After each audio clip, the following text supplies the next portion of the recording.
Welcome back. We are cozy by the fire. This feels so good. I'm with Samantha Sherman. She's with Community Partnership of the Ozarks, and it's great to have you this morning. Thank you. It's great to be here. This is a lot of fun, and we're having a good time. We're having some good food, and we're raising some great money. So I want to talk to you about how CPO partners with Safe and Sober. Yeah, so at Community Partnership, we have a division that works on prevention as well, just like Safe and Sober does.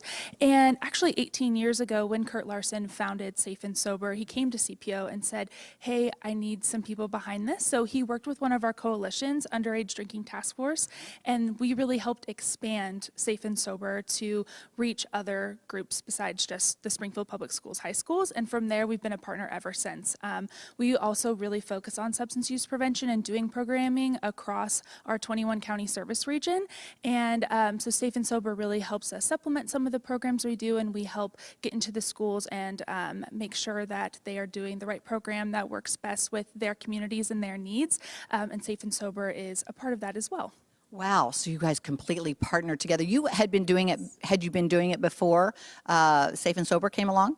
Community Partnership, how long has that been? Yeah, so Community Partnership has been around for, I believe, 28 years. And so, yes, we've been doing prevention for almost 30 years. And then when Safe and Sober came around, we knew this is such a need for our community, and we really saw the importance of it. And it continues to obviously be a very, very important part of our community, and definitely a need that so many of our students need. So we're really grateful for this resource because we see that students are really struggling, especially after the pandemic. So we're grateful that we have them here. What are some things you're seeing after the pandemic with kids? Are they open to talking about how they feel, what they've gone through?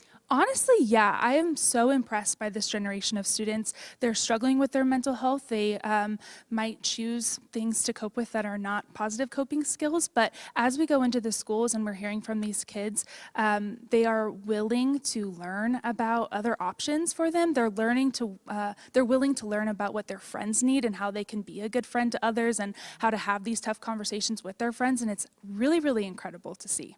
Do you think they're being pulled from the social media a little bit by the need of their friends? Do you think they're connecting a little bit more through this pandemic and what they're having to deal with? Do you think they're connecting personally?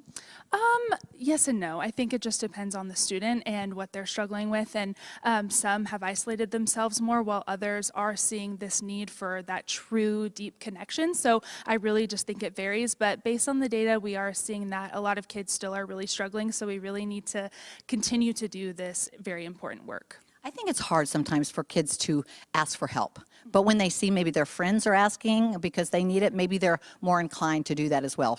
Yeah, no, I completely agree. And they're also willing to ask for help for their friends, to really step up, go to the school counselor and say, my friend is struggling, will you come talk to them and help them, which I think is awesome. Oh, that's good that they stand up for each other that way. Yes. I love that so much. So what are some of the things that are kind of the same things that Safe and Sober does that CPO does? As far as, is it videos? What do they do? So we go in, it kind of just depends on the need. One of the big programs that we do is Generation RX, which teaches students how to help with medication safety, and it really reduces opioid use.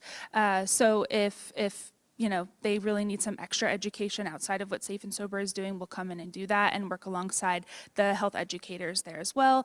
We do a lot of mental health programming in regards to teen mental health first aid, which is kind of like what we've been talking about, teaching them how to recognize the signs that their friend is struggling and get them the proper help that they need. So those are just a couple examples of some of the things that we've been doing. That's great. And hopefully they realize how dangerous it is out there. Yes, yeah. You can tell that they really want to know this information and know how to help themselves and others. Thank you, Samantha. I appreciate it so much. We're going to bring Ricky in over here. Let me see. I'm getting here, Jeremy, come on in. And he's back. All right. You can say, if you'd like, you can come on in, Ricky. Come on in, Ricky. Come on, Ricky. Hi, good morning. Hi, good morning. How are you? Good to see you. You know what? The show within a show. I was doing some shows over there with that. Know. We're going back and forth, Kel. You guys are getting a workout. Yeah, we don't are. even know what's happening. Yes. But this is a good spot. Nice here. Oh, by the fire. Yeah. It's a nice touch. So, Ricky, you are a board member. Tell us about your involvement with Safe and Sober. So I have been coming to the Safe and Sober breakfast since I moved here in Springfield 11 years ago. Love the program, love the organization, and I joined the board earlier this year. So this is a new experience being on the board, but I love it. It's been really neat to see the behind the scenes, the effort, the passion that goes into it, and help to be expanding it. I provide a little bit more of that kind of substance use prevention knowledge because that's the field that I'm in. Okay, substance abuse knowledge. The prevention, yeah. So the what is that prevention field aspect, that what you're is in? So I'm a consultant. I work in the field of prevention. So I help communities identify the problems that are happening and then how to strategically come up with solutions to fix it. So some of that's education, like Safe and Sober. Some of that's passing policies. Some of it's, putting up signs. So it all varies depending on what the need is. What is the biggest need, do you think, in this community? Well, we always, when it comes to youth, we always face alcohol. That is the biggest, issue. But we've seen vaping really overtake alcohol use for the first time in a long time. I want to know about vaping.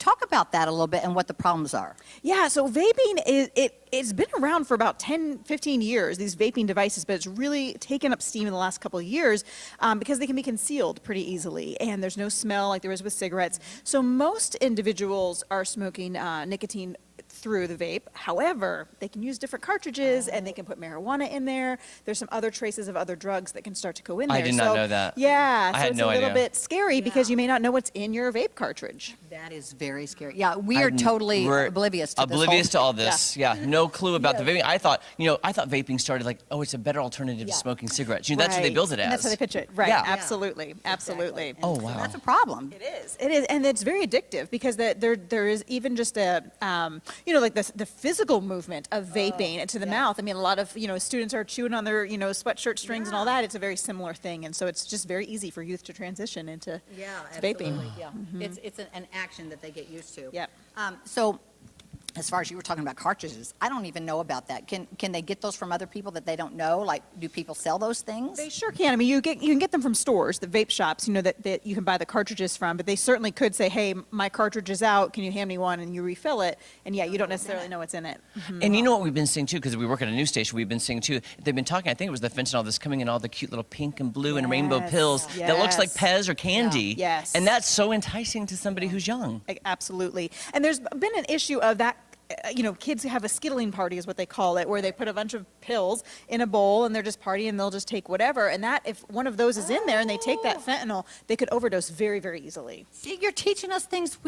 Here's what they do. They don't just pick one out. They get a handful. And so if they're, I was thinking, now why are they fooled by these pink and yellow and colors? Because if they know it's dangerous, why aren't they staying away from it? But it's being disguised in Skittles and other things the same color. Yeah, I mean, they look similar. They're kind of just that appealing thing to have. And it's the ignorance of youth because Absolutely. you're indestructible. Absolutely. You're immortal. My dear friend Russ Tuttle, he's out of Kansas City, and he talks about youth. They're half brains because their brains aren't fully developed until they're 25. And he says it as a joke to them, but just that their brains aren't able to process the decisions that they're making like ours. Their prefrontal cortex is not fully I don't developed. think mine's fully developed yet. I'll be honest with you. Still, Kelly questions me a lot. I plead the fifth. Move on that one. But we're so glad to meet you, and thank you for all that you do with thank your you. organization. And I love meeting somebody who's in that aspect of it, because we haven't talked to anybody yet who's part of that, behind the scenes, like that knowledge and prevention. That's amazing. And I've learned so much. Yeah.